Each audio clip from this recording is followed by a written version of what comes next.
If it's going, hello, can you hear me? Yes, loud and clear. Well, if it's going so quickly, maybe I'll read for an hour or 2 hours, yeah? Bore you to sleep. No, anyway, I'm excited. This is the first time I think I'm reading in Minneapolis, and so I'm really excited to be here, and it's been really fun meeting all of my mentees.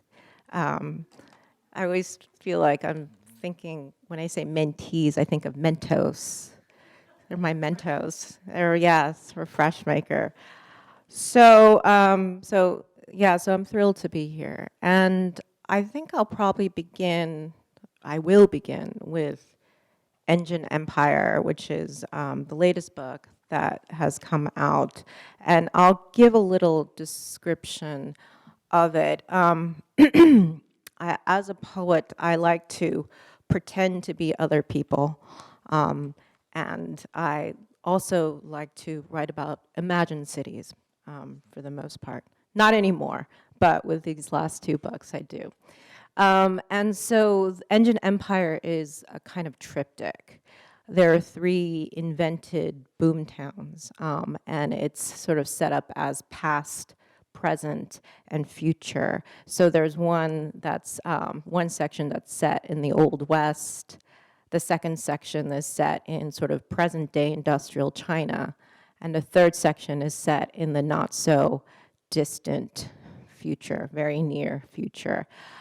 And they all have their own sort of set of characters and so forth. So what I'll do is I'll just read a few poems from each section, starting with the Ballad of Our Jim, which I always say is kind of like Billy the Kid meets Medea. But I'm not going to read the narrative part because that involves me having a voice like Clint Eastwood, which I lack.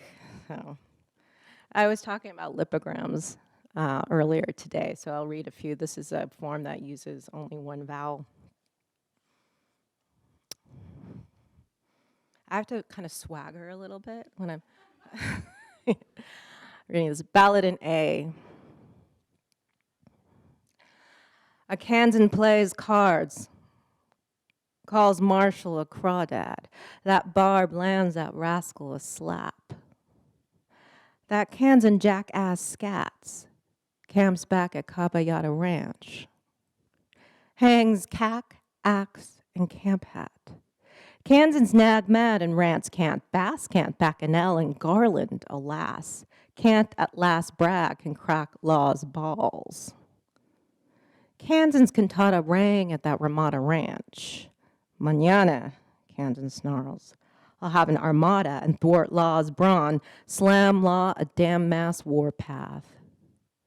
Marshall's a marksman, maps Kansan's track, calm as a shaman, sharp as a hawk, says that dastard Kansans had, and gnaws fat back. At dawn, Marshall stalks at ranch, packs a gat and blasts Kansan's ass. Kansan gas, blasts back, a flag flaps, half staff. So this is the same idea, ballad in O. Oh, Boomtown's got lots of sorter. Odd horrors of throwdowns, bold cowboys lock horns. Forlorn hobos plot to rob pots of gold. Loco mobs drool for blood, howl or hoot for cottonwood blooms, throng to hood crooks to strongwood posts. So don't confront hot bloods, don't show off, go to blows or rows, don't sob for gold lost to trollops, don't drown sorrows on shots of grog. Work morn to moon, know how to comb bottom pools, spot dots of gold to spoon pots of gold. Vow to do good. Let's see.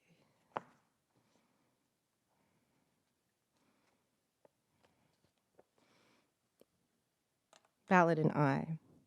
Sing in this blinking twilight, in this mining district, filling with wild Irish striking it rich, spinning Christ, swigging spirits, rigging spits, picking fights, swinging fists, slitting twitching skin in livid fits, crippling limbs, spitting knick knick, filling trim tins with hissing piss.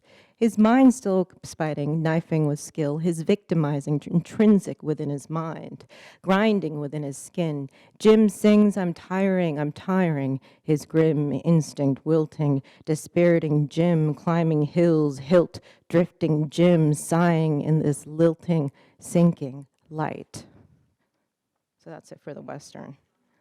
So this is on to the next section. This is called Chengdu, my artful boomtown. And there's I'm just going to read a few excerpts from. I'm going to read a few excerpts from a longer sequence of prose poems called Adventures in Chengdu, which kind of goes into sort of the city itself, or just sort of the adventures and description of the city itself. And there's some references to some artists and filmmakers in here. I don't know if any of you've seen Park Chan-wook's Old Boy. Yeah, so I'll read. You'll recognize this one delectable passage. Of the Millennial Promenade along the river.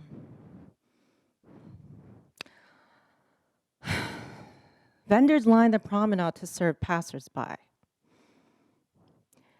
They sell pinwheels, pancakes, and roast meats of all kinds, even sticks of prickly little seahorses.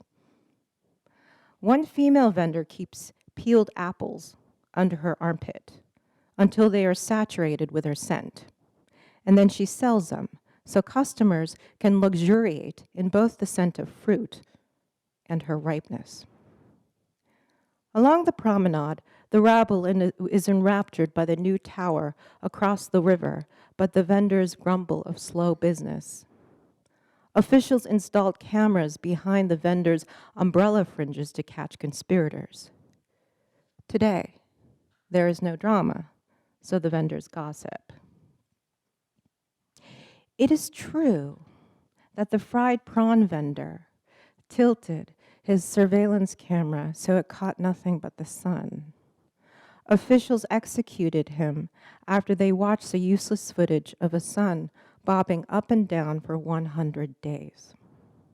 Why did he do such a stupid thing? He was a saboteur, said one.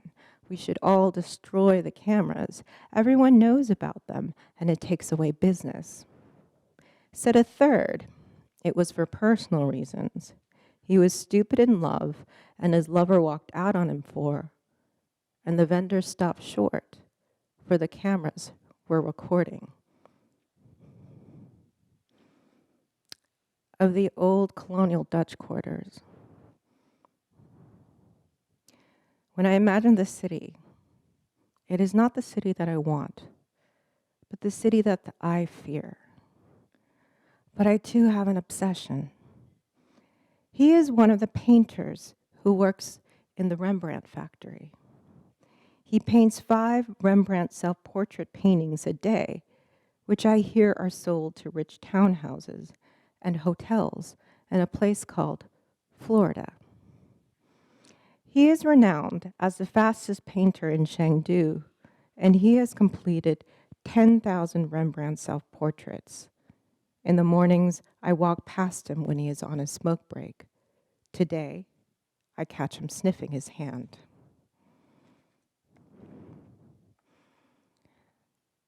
Of the Millennial Aquarium built next to the Ocean View Seafood Restaurant. The seafood is so fresh, it is alive. The new aquarium is so realistic, it looks like a glass tunnel suspended inside the ocean. The parents and child stand on a moving walkway and gawk at a narwhal wrapping its tusk against their shoes, a stingray casting a vampiric shadow above their heads, and the plankton drifting down around them like celestial matter. Then all is dark, and the only source of light is the blind man's eyes of an ancient-faced anglerfish. Afterwards, the parents bring the child to the restaurant and suck out the eggs of a dancing shrimp or offer the distressed child a drink from a cold soup of live darting minnows. Every day, the restaurant offers challenging specials. A man tried to devour a whole writhing octopus as it suctioned around his face and head, his teeth struggling to masticate this all too living body, but he gave up in exhaustion. That was a Park Chan-wook reference. By the way, I'm not talking about the latest Old Boy directed by Spike Lee. That was terrible. I'm talking about the original.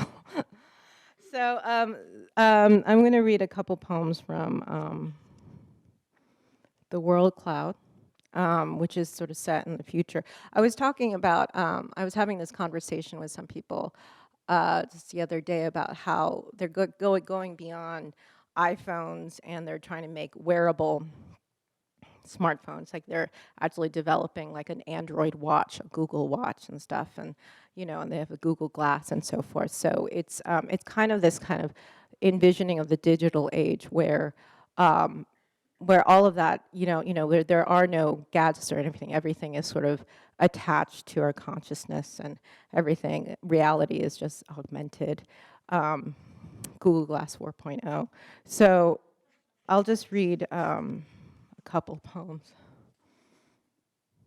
Engines within the throne.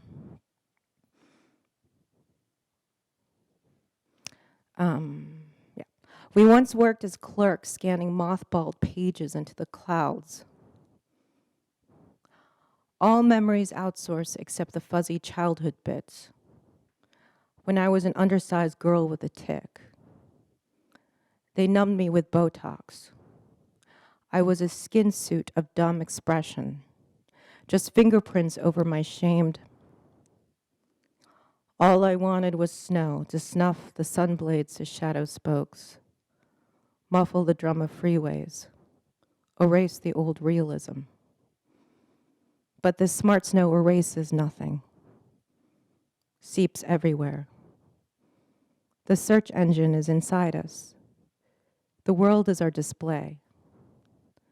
And now every industry has dumped whole cubicles, desktops, fax machines, into developing worlds where they stack them as walls against. What disputed territory? We asked the old spy, who drank with Russians to gather information the old-fashioned way. Now we have snow sensors, so you can go spelunking in anyone's mind. Let me borrow your child thoughts. It's benign surveillance. I can burrow inside, find a cave pool with rock-colored flounder, and find you, half transparent, with depression. So, actually, I'm just going to move on. I hope you don't mind. So, I'll read some poems from Dance Dance Revolution. I've got so much water. You guys did not take advantage of the water. There's like 3 bottles. I'll just spend the hour just drinking water. It'll be just performance art. No, that was stupid. So I'll just read a few poems from Dance Dance Revolution, which is I read from the Dance Dance Revolution so much that I feel like I could read these poems from memory, but it's because it's like the book is a security blanket for me. Like I have to look down or something. But one day I'll probably just be able to read it from. I probably could, but I'm not going to. I feel too self-conscious right now. But anyway, so Dance Dance Revolution. There's a tour guide who speaks in sort of this invented dialect, and like Engine Empire, there is it's sort of a invented city, fabricated city, and it's called the Desert, and it's like Vegas or Dubai. There are these, it's sort of a resort, and there are hotels that are modeled after cities around the world. and this tour guide used to be a South Korean dissident who participated in the Gwangju uprising that happened in South Korea in 1980, that very few people outside of Korea know about. So the part of this book actually kind of goes through that experience with her. So she kind of, she's the tour guide of the St. Petersburg Hotel, and then she also kind of talks about her past as well. So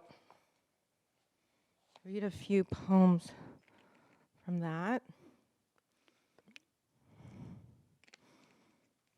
I think that's basically all you have to know. Roles.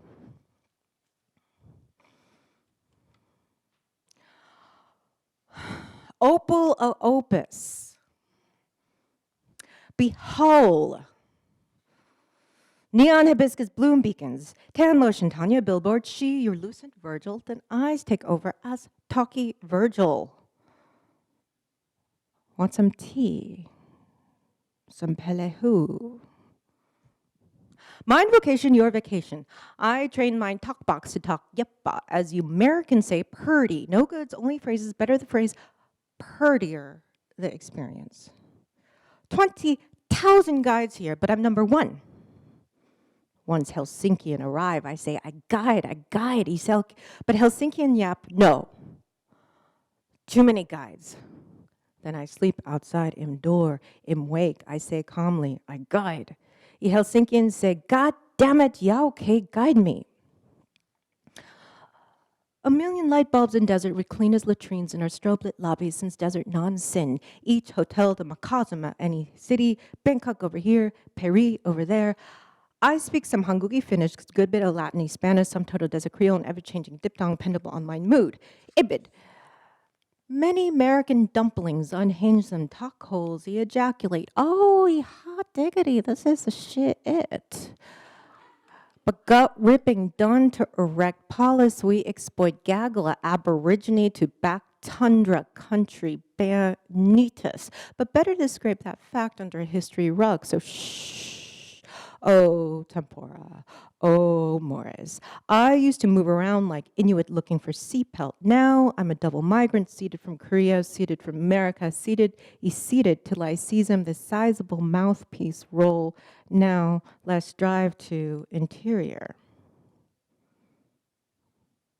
St. Petersburg Hotel Series 1 services.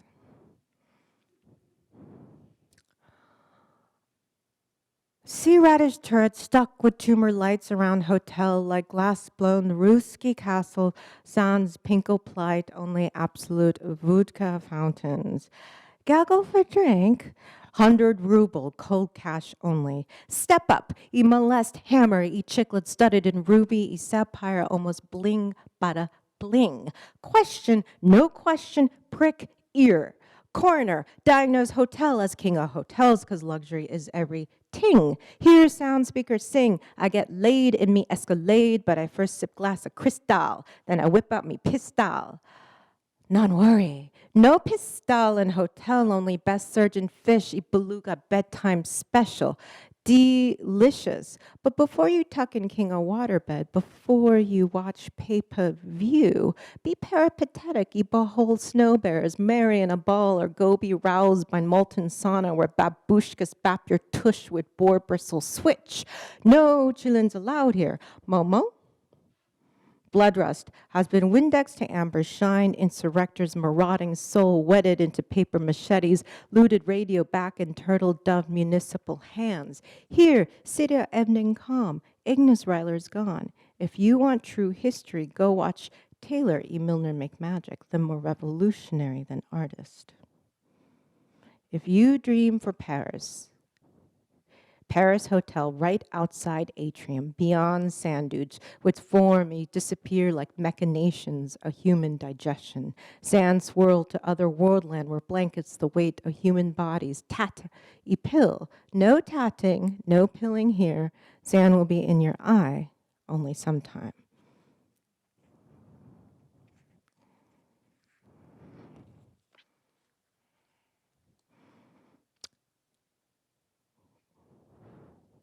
karaoke lounge. Impish peeper, you eardropping? When I ululate till mine face a graping pulp, croaking K-pop in this privacy room, me bumming see shoe, cast, tor is overskug, shoe, non, no, stay.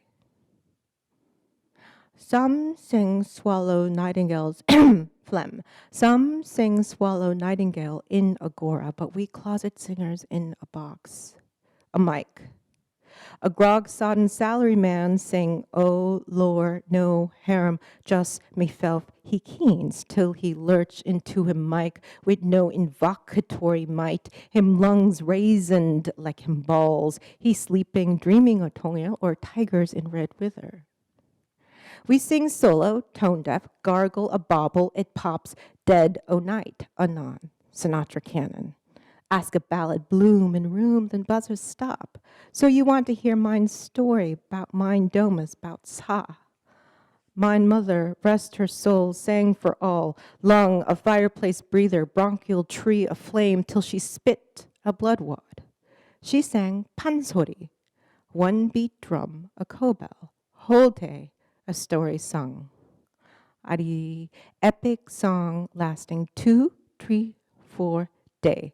Sponge up the Han, 슬픈 얘기, 사랑한 남편, with only a fan each jug to wet her throat.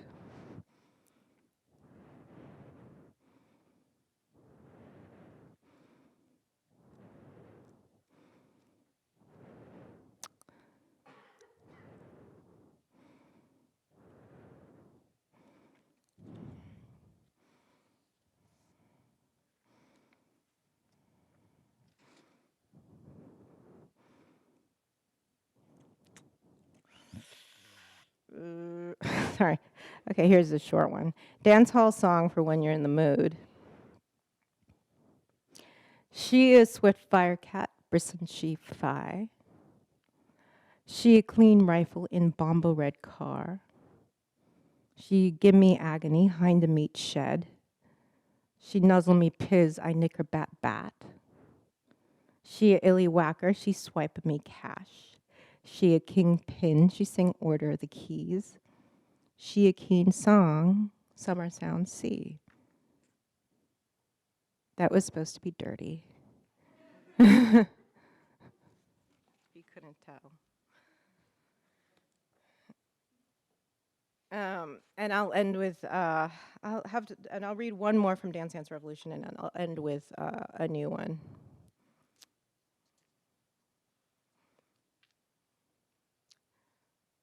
Toast in the Grove of Proposals.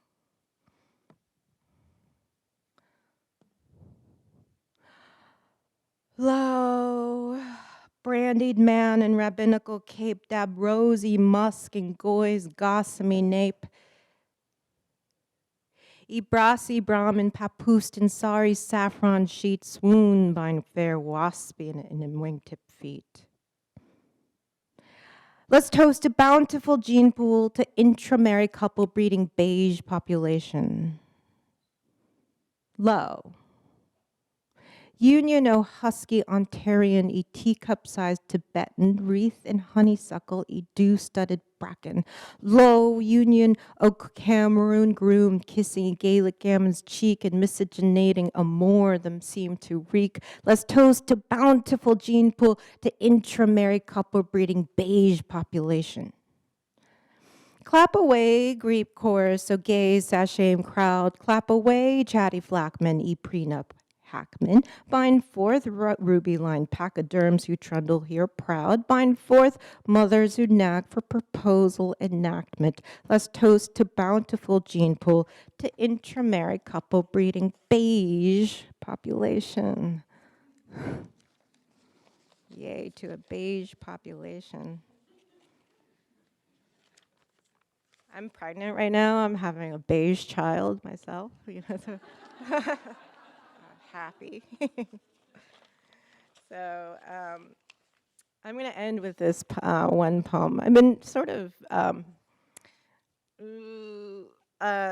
I've been telling people that I've been inspired a lot by Richard Pryor. Um,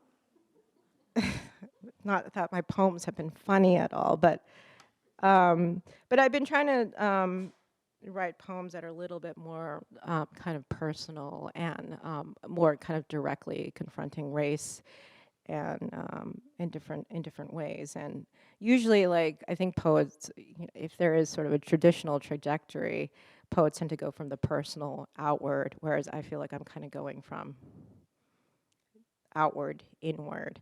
But I don't know why I'm saying that, because this poem has nothing to do with Pryor. This poem has to do with wrestling. It's called Glow, and it's called I was this is my little pop culture poem. There was a Glow with Gorgeous Ladies of Wrestling. This used to be the female version of WWF wrestling, and this used to be on during the 80s and 90s, and I used to watch it every Sunday as a child. I was obsessed with it. It was a really trashy show, and I used to watch it instead of going to church.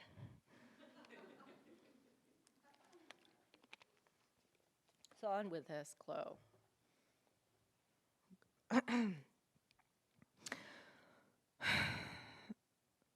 Gorgeous ladies of wrestling. Gorgeous ladies of wrestling in their spandex regalia parade the Vegas suburbs. Among spider cotton smoke trees and foreclosed one-tracks, half-full whirlpools spiraling a confetti of limbless G.I. Joes. The sun is at high lament, and Mountain Fiji is barefoot and cuts her toe on a Sudafed foil. Mountain Fiji, you ate too many hamburguesas. Now you have the diabetes, and tonight you must body slam Valerie Vendetta. Look at how Ebony and Habana, with their bedazzled eyelashes, laugh at you. You hate them. They smoke reefers in the tiki ballroom, where sheets of moonlit rain pour whenever Lala sings Blue Moon.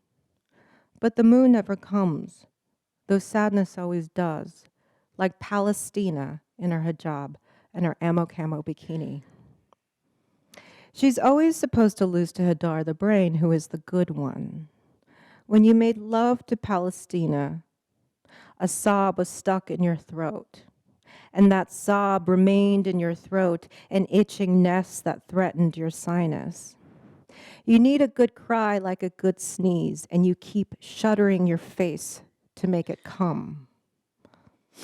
Bahama Mama lends you sunscreen, and you smear it on your broad nose, and you wave at hooting boys whose features seem not quite formed, like God started pinching out their noses and eyes, and then left because he got distracted.